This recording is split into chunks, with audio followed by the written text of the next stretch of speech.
Good morning. Denise Dryden here out on Bainbridge Island, and it is so stormy out there and so blustery that I tried to do a video setup this morning and it's just not working. It's wild out there, which is perfect because the name of the topic for today is The Call of the Wild. So a couple nights ago I went and saw the Call of the Wild movie based on Jack London's book written in 1903 about the Yukon Gold Rush, and it's taken from the perspective of Buck the dog. And it was charming, it was wonderful, it was, lighthearted, and just an old story that I'm familiar with because I'm a boomer, right? So this is a story. This was required reading when I was in high school. This is a very poignant story, and I thought I would play off of that because it's really ultimately a story of the struggle of mastery. And I thought, what's better to draw the correlations between what's going on now and what is represented in this film. So, when we are in a level of mastery, we're awakening. We're looking at our instincts and how they're working for us. And we're starting to sort of listen to ancient wisdoms. And in the movie, they have this black wolf that sort of guides Buck through the movie. And I thought, I like that. It's something that Disney has used before.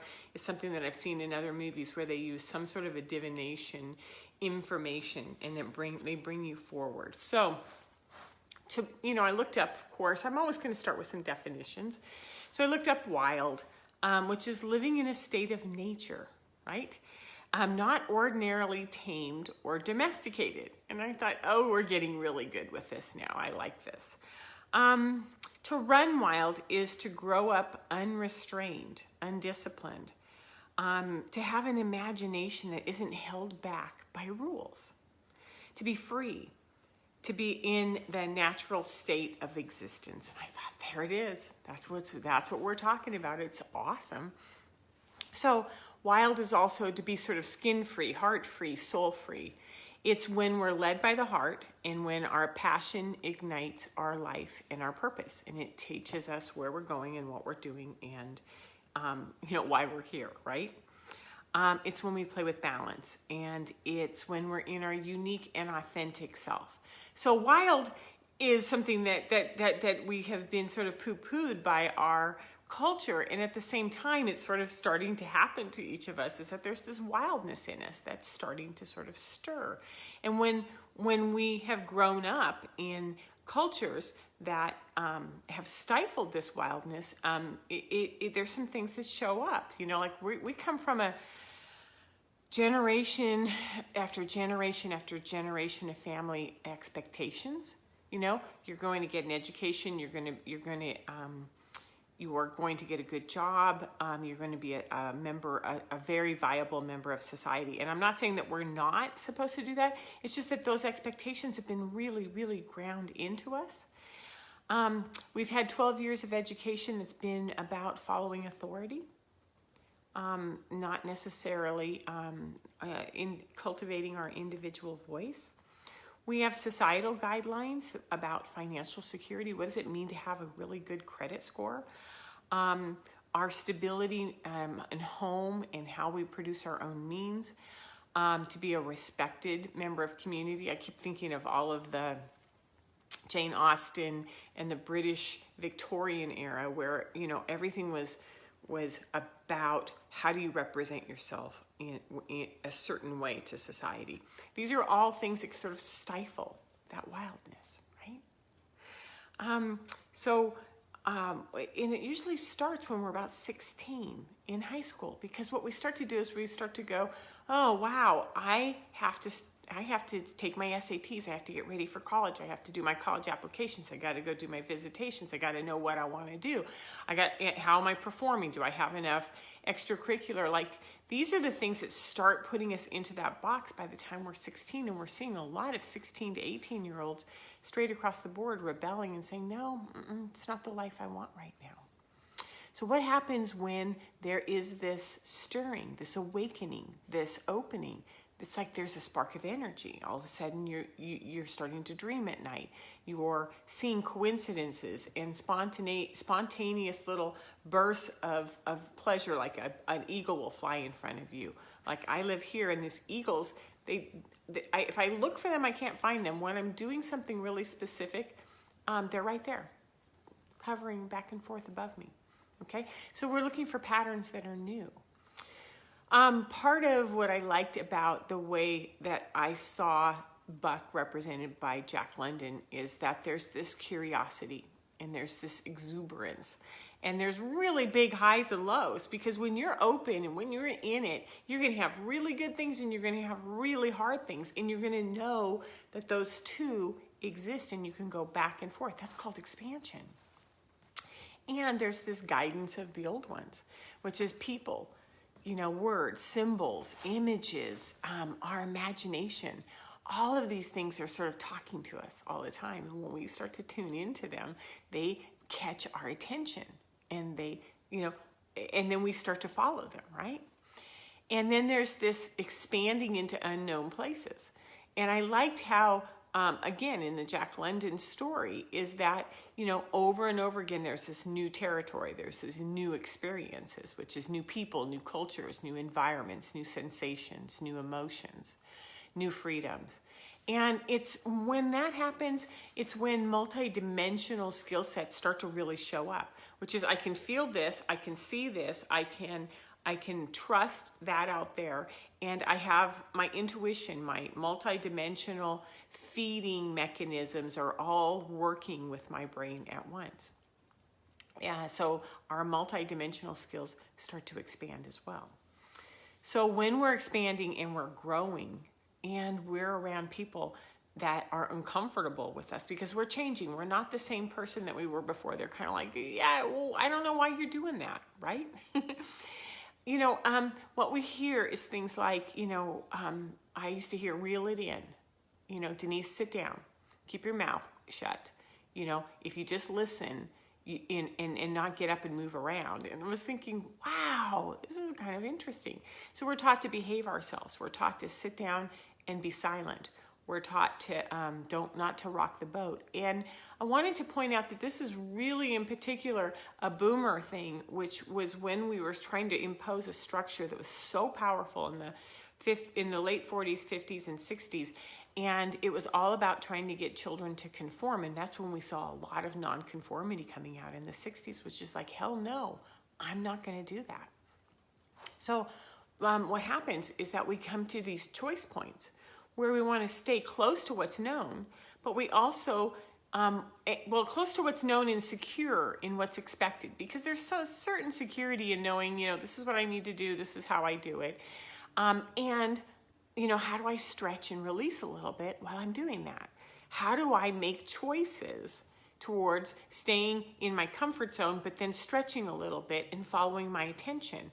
And then sort of teach and train and nurture those around us, which is I'm experiencing something new that has my attention and I'm going this way.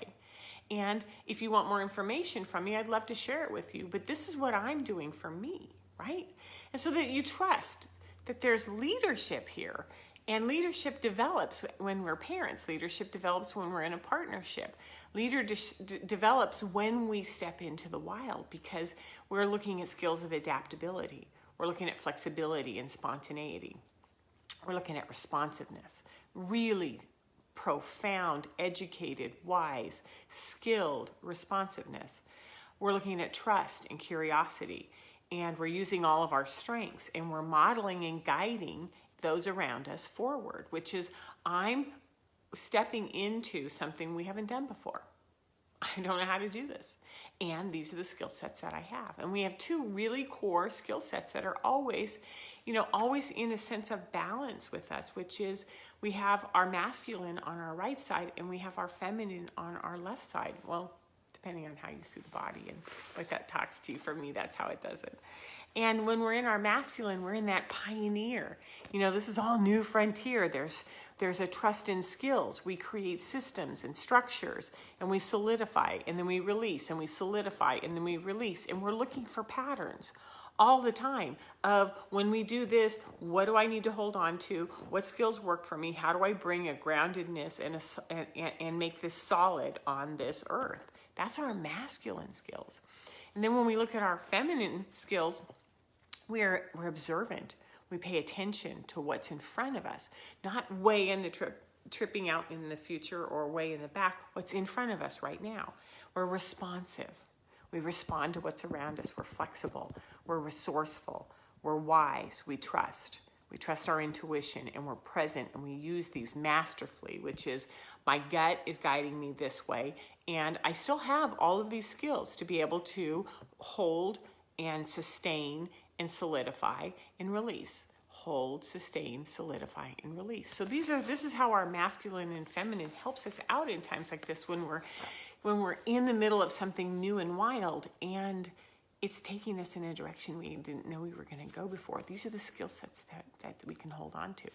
So part of the video is always to give you a list of tools or something to hold on to as you guide through this. So the first one, I would say, first and foremost, is to pay attention.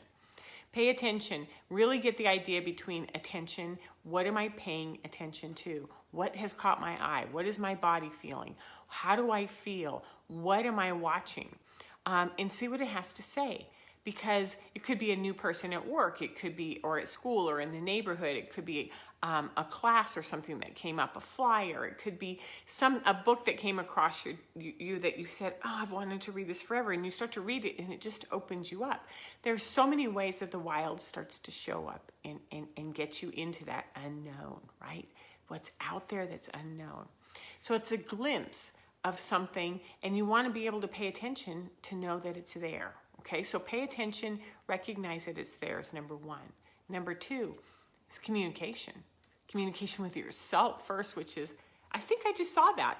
Yeah, I think that actually is something that I noticed, and I want to validate it so that I know that I experienced it. So I own it, I write it down, I capture it, I hold it, and I go, so what's next?